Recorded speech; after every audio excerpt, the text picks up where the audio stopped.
Okay, last time that we left off, Izuku had just found out that Bakugo was captured by the sludge villain that he thought All Might had taken to jail.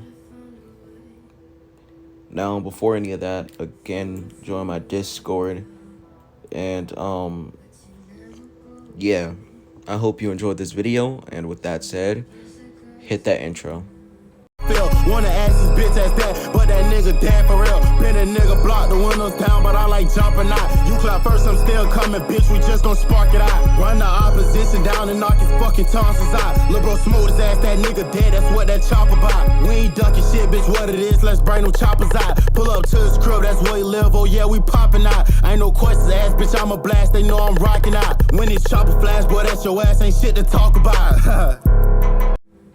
Okay, now at this point, Izuku's running to Bakugo, and what Izuku notices is from that area, his house is about 30 minutes, but he realizes he's going blocks in few seconds, so it takes him about a minute. No, I'm gonna say it's about 45 minutes away, so it takes him about a minute to get there, which Izuku's shocked by his speed. Most speed quirks aren't even this fast. As he then sees Bakugo being suffocated behind a group of heroes that are trying to hold back, well, the media and a crowd of people. Now, Izuku then goes up and he starts running towards Bakugo before the hero, the like strong guy with the like things on his arms, holds him back as he says, "Kid, if you go in there, you might cause him to die." And as he says that, he kind of puts a little bit more force on him, not enough to hurt him, but like enough to hold him back. As he does this, Suzuku looks up at him with blue eyes, and he feels like his life is in danger, but he doesn't let go since, well, he's trained for this. But it feels a lot worse than your life actually being in danger. It feels like even your soul could be destroyed if this person was to actually want to do it. And then all of a sudden, Izuku grabs his arm and twists it as the hero then falls to the floor. And Izuku then goes running past him. Now, at this point, the sludge villain's like, it's that kid again. Now, as he sees him, he looks into his eyes and sees a blue tint. As Izuku says, "Let go of Bakugo. Now." Now, as he says this, the sludge villain, isn't really intimidated by him. Well, not really by him, but his eyes. His eyes are intimidating him. Which he doesn't know why, which, if you don't know how humans act, angers him, that he's afraid of a kid. So then he starts to suffocate Bakugo faster by actually seeping the sludge into his body, basically closing off any chance of him getting air. As Bakugo then begins to choke, coughing out more air than he, needs to use since he's trying to survive. As he does this, Izuku then looks at him and just slightly squints at him. Now, the sludge villain says to this, "Am I supposed to be scared of you?" And as soon as this man says this, his body goes flying off of Bakugo. As Bakugo falls down to the ground, coughing and gasping for air. Now the sludge villain's confused before all of a sudden a wave of water comes towards it.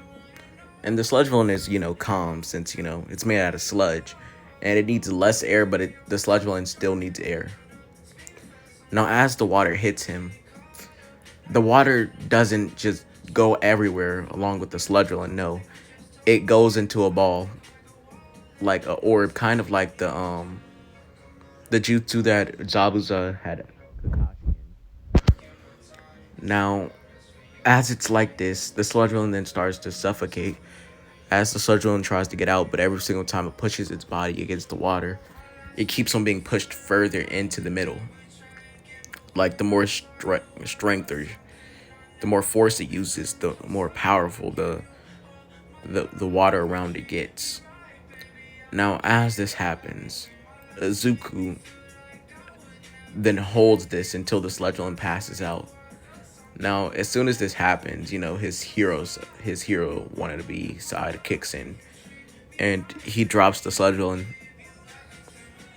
as he goes to see if Bakugo's okay. As Bakugo says, "I didn't need your help."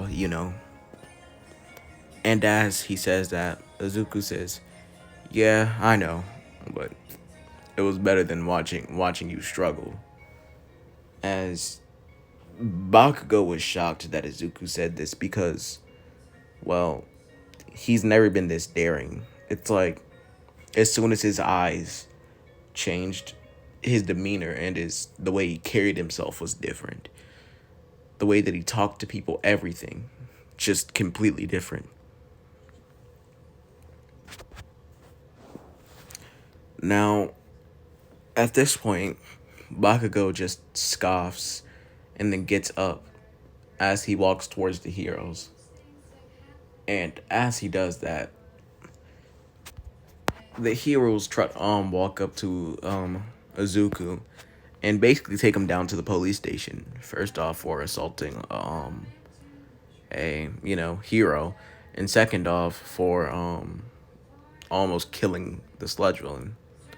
Now, after a little bit of paperwork, they find out that technically he was just trying to help out his friend, and the hero doesn't want to sue. He's a little bit like angry that the kid still overpowered him, but he doesn't want to sue a kid and then put him inside of jail. He has a good potential to be a hero from what he showed right there. Now,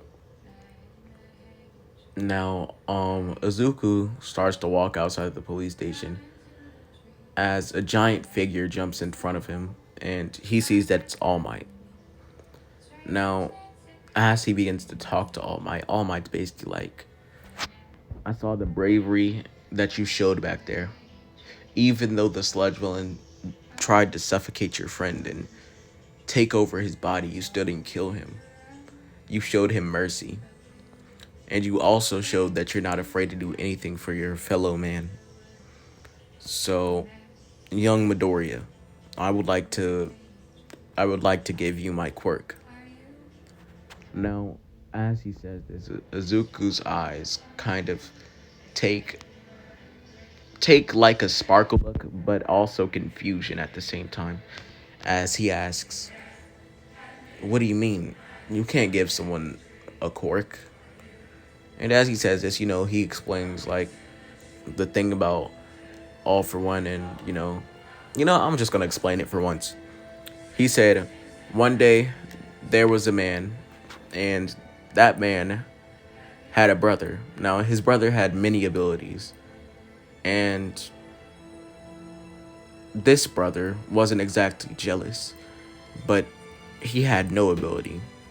His brother, feeling bad for him, had given him a power, but to his brother's unknowing, the powers that he had given him would be what I have right now. Also, what the brother also did not know is his brother did have a quirk, but his quirk was to pass on quirks to other people. And that kind of went down the line, even the giving powers to other people. And it went on for generations to generations. Now, as he keeps on explaining about, all of this, he then says, "Young Midoriya, if you are willing to train with me and trust me with your life and trust that I will get you through everything and give you the proper training to become a great hero, I will give you my quirk." Now, as he says this, Izuku's eyes take a light look like he gets sparkles inside of his eyes. He gets a big smile. Now, this wasn't like an evil smile or a greedy smile. This was a heartfelt smile. It was a pure smile, I guess you could say. Now, they go to the beach, and Izuku and All Might start training. Now, unknown to Izuku, the training that All Might is putting him through is basically he has to carry trash around this beach, and basically he has to recycle and all of that, and inside the process of doing that he is still training his body to get used to the actual quirk. Now, let's time skip about 9 months later. Now, on this beach, he also saw that he didn't have like anything like, dang it, sorry. He still hadn't gotten his quirk, but he did discover that he did have a quirk, you know, in general. And he found out that this was to control water. Not only the water inside the ocean, but the water inside the air.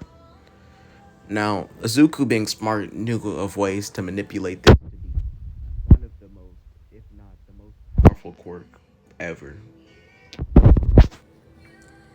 As when he's in the water, he doesn't feel like how he does on the land.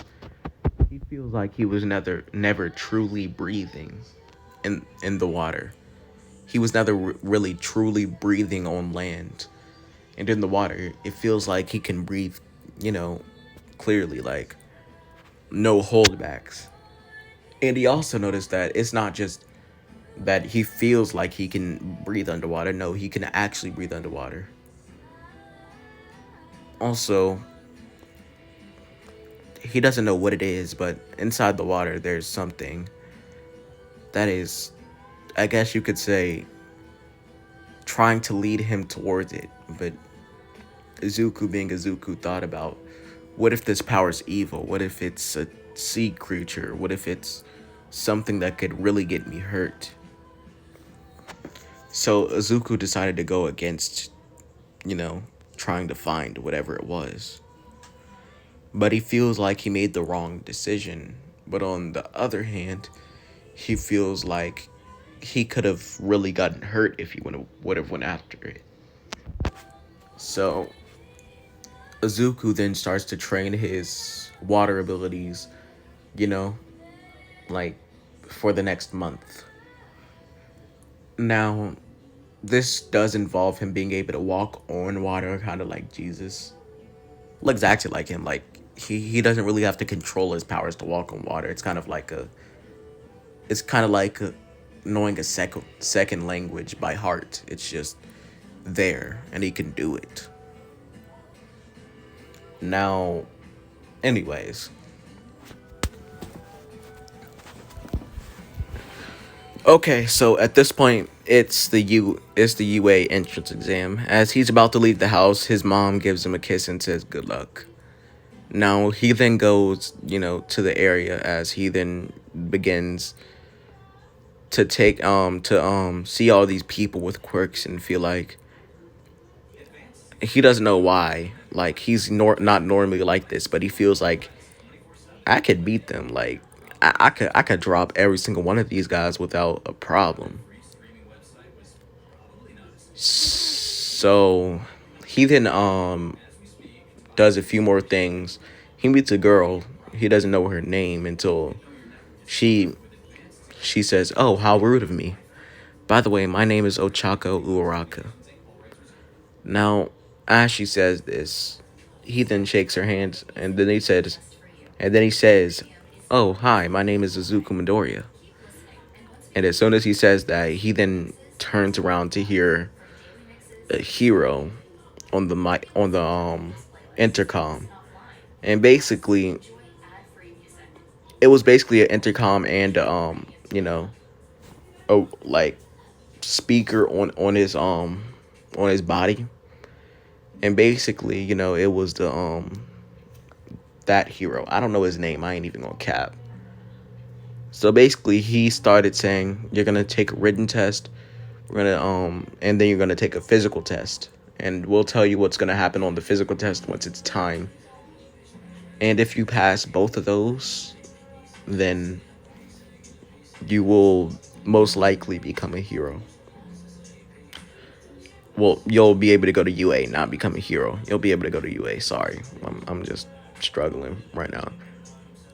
Okay, now, as he says that, everybody just nods, and then they pass out the papers. Which the passing out of the papers is, since my hero is more like, into the future type. I'm gonna say it just came out from the desks. Now, Izuku was the first to finish as he passes in his paper. And the teacher sees that not only did he pass the test, but he made a few corrections of the teacher's grammar and a few things that the teacher might have wanted to say in a different way. As he then thinks, maybe we should put him maybe we should put him inside the supporting class if his quirk isn't strong. I'm sorry, I just keep on stuttering. Now, as he says that, he then looks up at Izuku and kind of looks back down at the paper, just grading it. And then he starts grading all the other papers as, everybody else is passing them in. Now, Izuku tries to go to talk to Uraraka, but he's stopped by Ida. And, Ida being Ida, since I really don't like Ida as a person. Sorry to anybody that does like Ida. I just don't like him. He seems a little bit uptight. Now, Ida being Ida stops him and he says, "Stop right there. You might distract her from her test." Now, as Ida says this, Izuku looks up at him like he's an idiot. And he says, "Okay, so the amount of time that this test is taken, and about the amount of people that have passed in their papers by now, you think she'd either be 75% done or 90% done. That means she most likely has one question left to do, which means she's only struggling on one question. And I have no reason to actually help her since I just met her. So do you really want to have this conversation with me?" And as he says that, Ida kind of steps back inside of shock. As he says, "Still, you shouldn't go up distracting people." Now, as he says that, Izuku, for some reason, puts both of his hands on Ida's shoulders. As he looks back up at him with glowing eyes, and he says, "I'm gonna do you a favor, my G. How about you leave before you get yourself hurt?"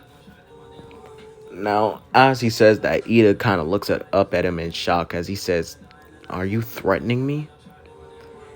And Izuku looks back up at him, and then he says, it's only a threat if I don't mean it."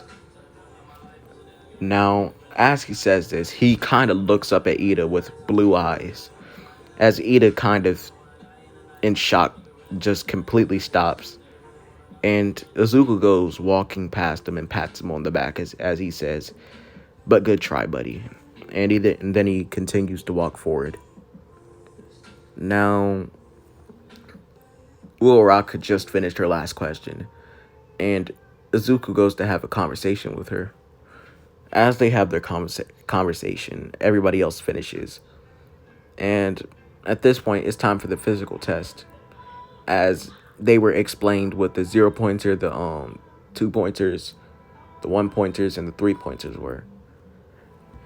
And basically, they all line up. And as they line up, the hero says, "Okay, 3, 2, the villains won't tell you when to go." And as he says that, instantly, Izuku is the first one in front of everybody. I'm talking about, he's not even 4 steps in front of him. He's about 20 steps in front of them before any of them could even flinch. Before their muscles could even contract inside of their body. He's already 20 steps in front of them. as everybody looks at him in shock, as then everybody else starts running. Now, Azuku sees how big the robots are as he says to himself, if I take a direct hit by any of these robots, I'll either be decommissioned or very hurt. As he thinks about this, he stops and he stands completely still. Now, people are confused because they thought that he was really powerful, and it would be very unusual if he was powerful to just stop out of nowhere. But everybody's minding their business as they run past him.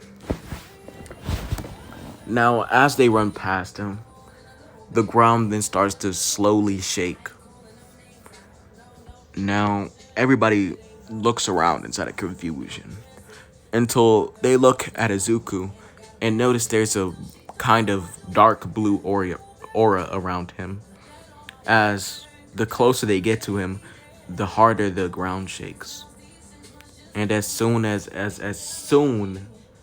he opens his eyes, all of the robots inside I'd say 300-meter vicinity are engulfed by water domes, and then the water like contracts and then basically crushes all the robots into a small ball, as then the water disperses into the air and then it begins to rain.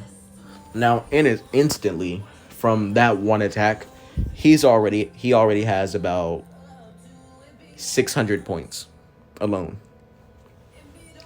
Now, as he does that, he looks back up and he kind of starts to run. And everybody's confused because he wouldn't get even a centimeter close to these robots at first.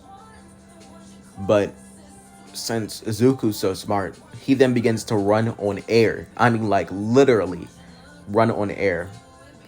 If you don't know what he's doing, the reason that I added Poseidon was because he can actually take the water out of the literal air.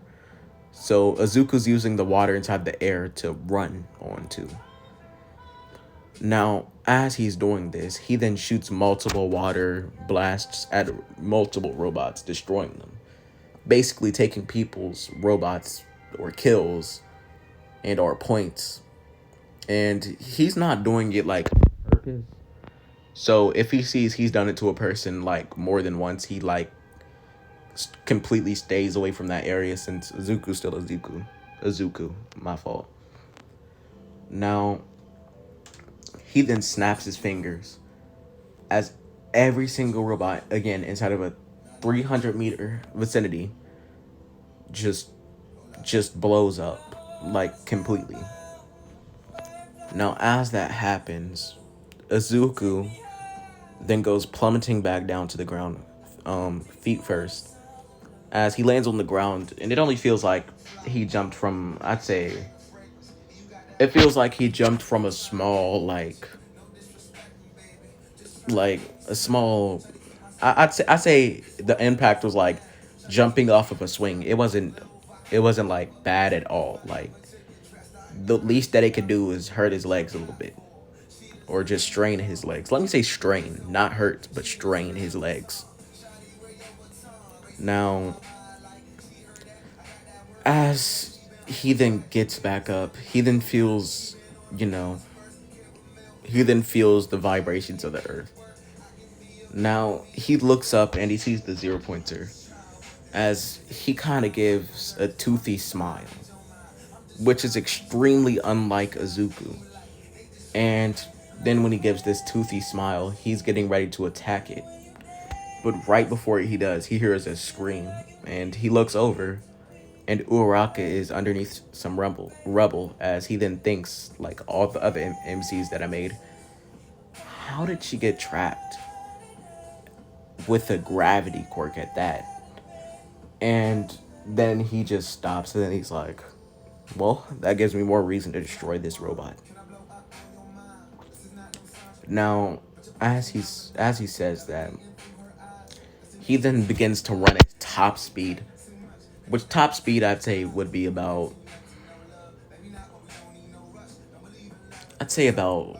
75 miles per hour, which isn't really like as fast as you would think, but you know. No, I'd say about like 89 miles per hour. So basically, he starts running as he jumps as high as he can, and he charges up his fist and he says, "This is gonna hurt." And as soon as he says that, he just punches down as he says, "Wrath of Poseidon." And as he says that, the entire robot's top of its body, from how like normally strong he is completely like obliterated. Like not even pieces of it fell down, just completely destroyed. Now, as he lands down onto the ground, he kind of stretches, and then he walks over to Uraraka. As she just looks up at him in shock, and she says hi. And as she says that, Izuku just throws the piece of rubble off of her all the way into the sky, hitting the roof, as he says, "What's up?" Now, this is where I'm going to leave it off. If you guys enjoyed, then you enjoy. Like, what am I supposed to say? Yeah, again, we're close to 1,000. So, if you could, please subscribe. I would appreciate it. And with that said, I'll see you guys later. Have a good day. Power I seek, and if it ain't about the money, then my nigga don't speak. I be in the lab getting immersed in these verses. I'm writing the light brighter than the white in the mime, and I'm working hard like I need an A on assignment. They copy tape like I'm Simon. No walkie-talkie, I'm stat. Hitting it from the back. Walk around with the strap. Concealed cause I can. It's a city law. Hold up, bitch, you can't, man. I pity y'all. How y'all on the streets where these niggas gonna really rob? I up the heat, aim at his meat. Chili dog.